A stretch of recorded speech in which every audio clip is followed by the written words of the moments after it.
about the 4/3 ET? Well, no, that's the particular. We're just checking the homogeneous. Remember, we're trying to figure out the relationship between these coefficients right here.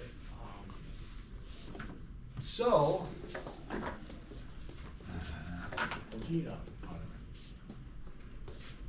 using those, I got these. Now, this, and then we're setting it all equal to 0.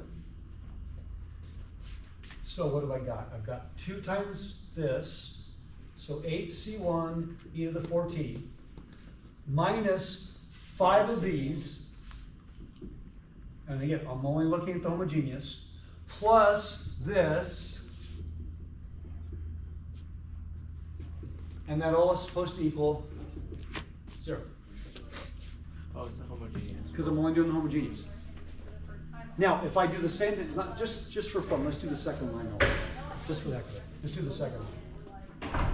So then I'd have 4c1 e to the 4t minus c1 e to the 4t plus the derivative of y, which would be 4c2 e to the 4t.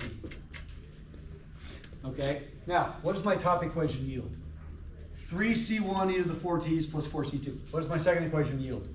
The exact same thing. Exactly the same thing. It has to. It would be impossible for it not to be. I looked at all the problems that exist and it worked at every time. It took me a while, but I went through all of them. That's why I said you only got to do one of them. I did both of them just to prove to you, well, that doesn't prove it. It has to, because I have to work both simultaneously. So let's just go back to the top one. Yes, it's redundant, doing it twice.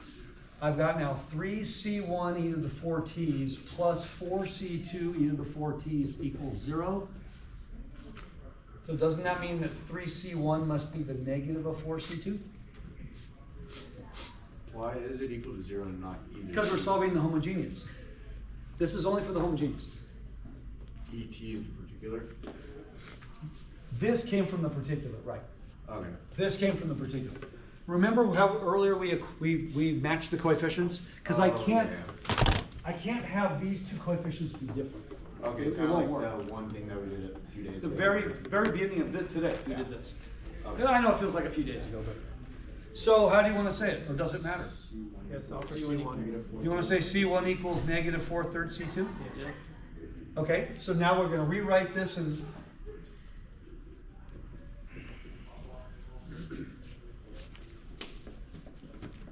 Now here's the crazy thing. What is? What is C3? Is it 0? Is it any real number? Any real?